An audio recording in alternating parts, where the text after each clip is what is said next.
What is up, everybody? We're back here at King Film Sports for the NFL Week 18 betting locks and game predictions here. A bittersweet ending to the season as this is the final full 16-game slate of the season here. After this, it's just the playoffs, so be sure to savor it all here. And reminder that on the channel, we have our video about the AFC and NFC playoff pictures, breaking down every team's seeding scenarios, what they have to do to maximize their seeding potential or fall down to their lowest possible spot, so you will know your rooting interest for all of these games. And we'll be going over some of that and its implications on the spreads of these games and some of these betting locks, so be sure to check that one out as well. But here we get into it with these Saturday games, and we have these two AFC North games here. Started out with Cleveland and Baltimore, and we know that all the Ravens have to do to lock up the AFC North is win this game or have the Steelers lose. They are currently 17.5-point favorites over this Cleveland team. The Browns actually beat them a couple months ago on their home field, so definitely think that the Ravens will win this game, but our betting lock is on the under 42. If you've not looked at the weather forecast in this one, it is going to be interesting to say the least.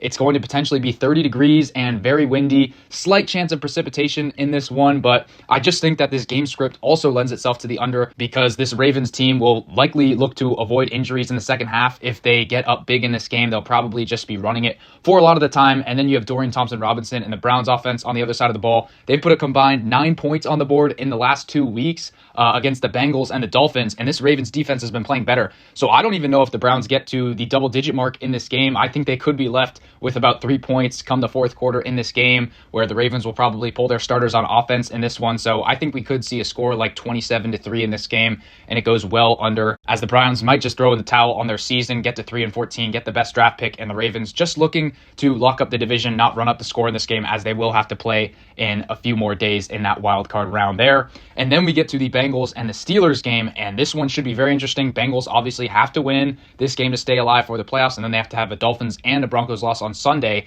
And then the Steelers, even if the Ravens win that game, they are still playing for seeding. They need to win to get the 5 seed, which is obviously huge because they don't want to go to Baltimore in the first round. They probably want to play Houston. We know that Mike Tomlin and the Steelers team haven't won a playoff game in, I think, 7 or 8 years, so definitely want to at least have a better shot to win in the wildcard round. Our play here is on the under 49 points because we're looking at similar weather to that Baltimore game here on Saturday night in Western Pennsylvania. We've got potentially 20, 30 degrees and actually a good chance of precipitation and a lot of wind in this game. And I know a lot of you might be saying, how could you possibly take an under with this Bengals defense being as porous as it is? We saw these two teams play about a month ago, and this Steelers offense, which looks bereft of any explosiveness, put up 40-plus points, and I think the Bengals got high 30s in that game.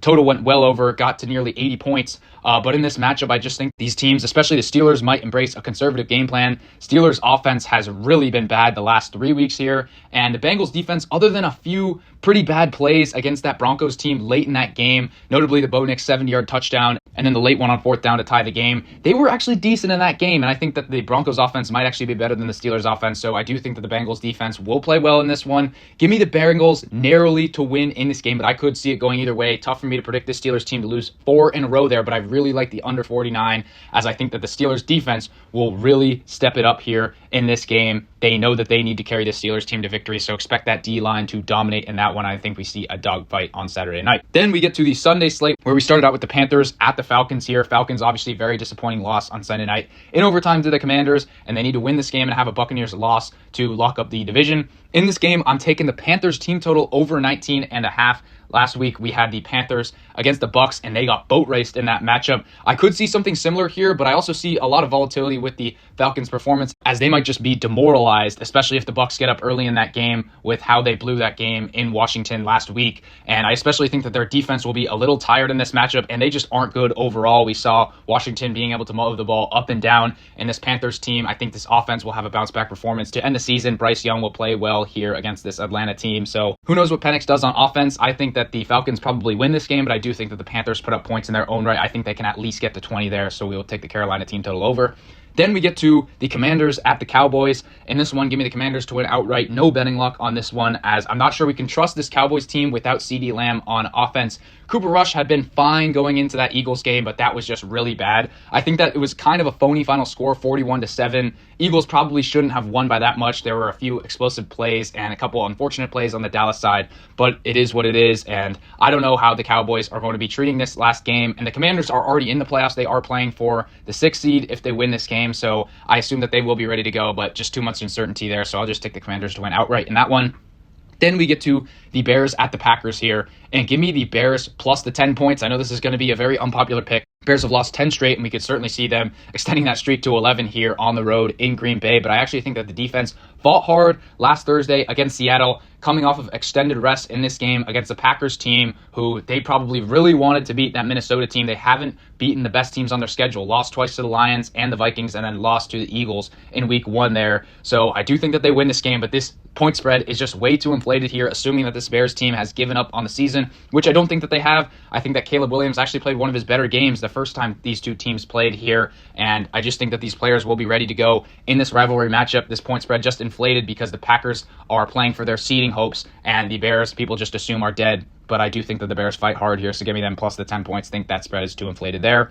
Then we get to the Jags and the Colts. Not a lot to say here because these teams are both eliminated. Colts absolutely debilitating loss last week against New York, and their organization coming under fire here from some of the fan base. So it's just not a great situation for them, and the Jags do get a win last week against the Titans. I'm not sold on this Jags team. Spread is about 5 here, so I could see if you're on the Jags, but I'm not sold there. So just give me the Colts to win this game outright. I think that they're thoroughly the better team, but I'm just not sure about their morale heading into this one.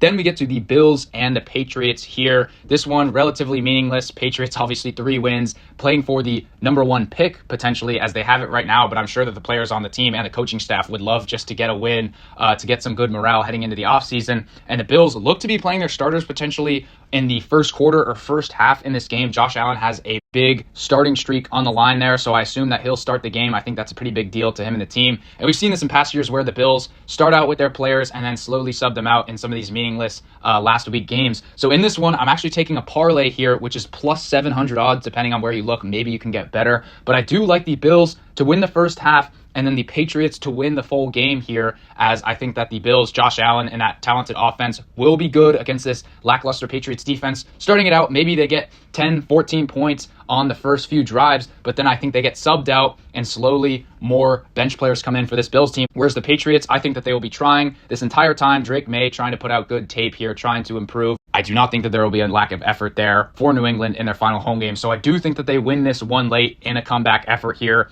And I just think that the correlation there between the Bills taking out their players is not really being noticed by the books here in this one. So I do like that correlated parlay. Bills first half, rest their players, and then the Patriots win the full game there.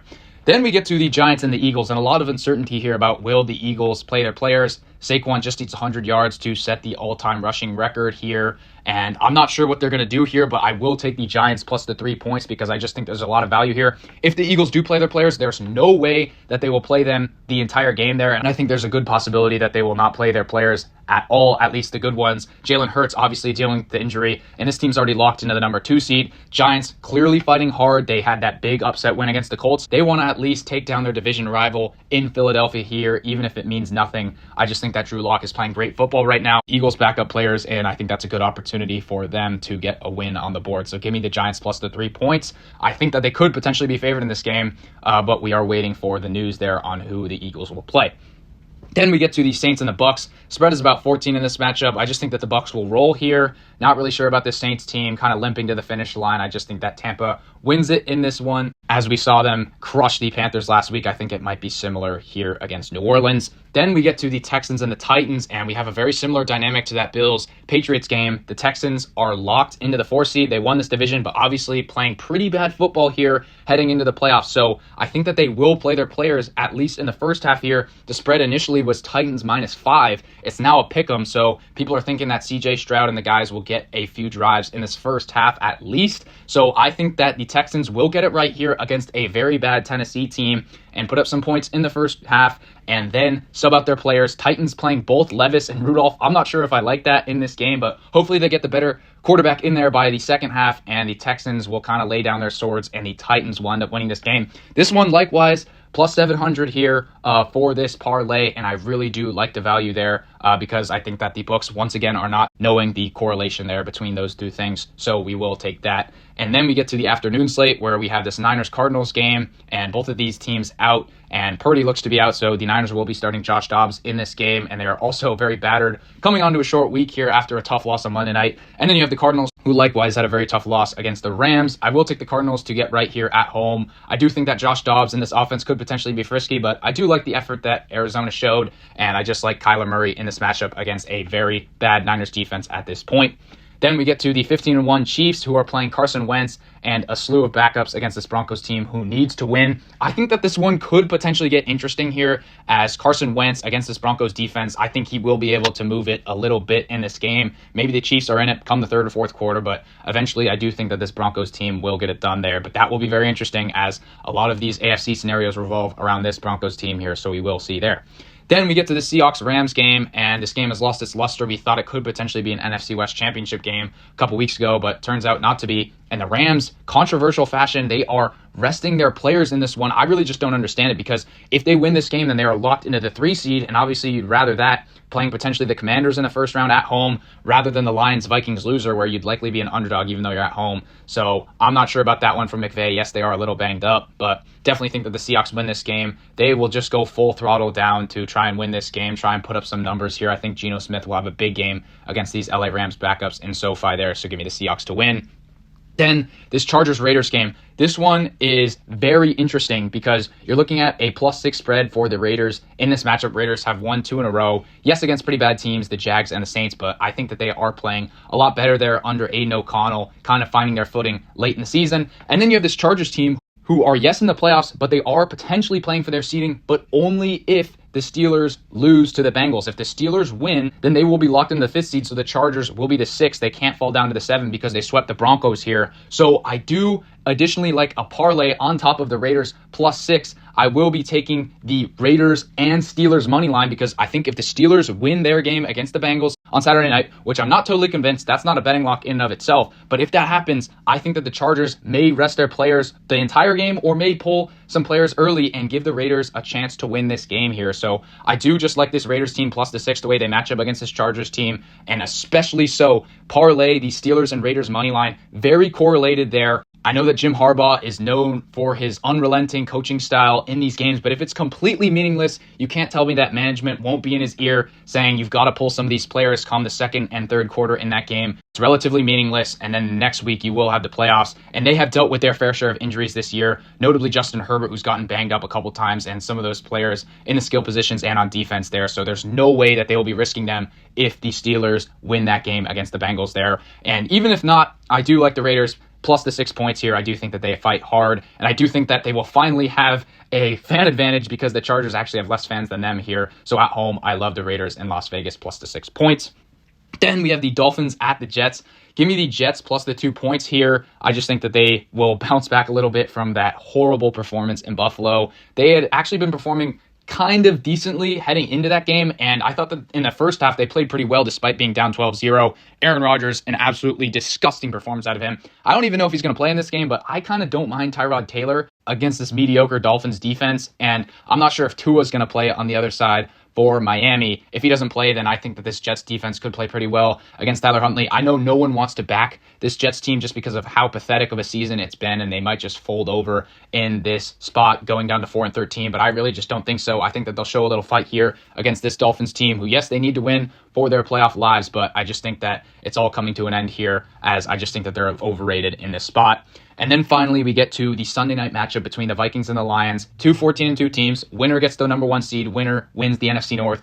Loser goes down to the 5 seed and is a wild card. So very brutal there. I cannot believe we are getting a full 3 points in this matchup with this Vikings team. Yes, I know that Detroit has a great home field in this one, and it's going to be a shootout, but still, I think that this Vikings team is actually the better team on a neutral field. I know that might be controversial, but at least it's a toss-up with all of these Lions injuries. Lions down 8 starters on their defense. I mean, that is just brutal luck here for one of their best seasons in franchise history. And I know that this Vikings team flying a little high after that big win against the Packers, but I just think that their defense is a little bit better than this Detroit defense at this point. I think that the Lions also coming back across the country from that Niners big win on Monday night. That was kind of more of a brutal game than we anticipated, and it was completely meaningless there. So I think that the Lions' only path to victory is basically scoring on every drive, maybe getting a few lucky turnovers off Sam Darnold, which he hasn't really been throwing recently. And I just love the cushion there with the Vikings plus the 3 points. In this one, I think it's going to come down to the final possession, and maybe the Lions win on a field goal late, in which case we push potentially there.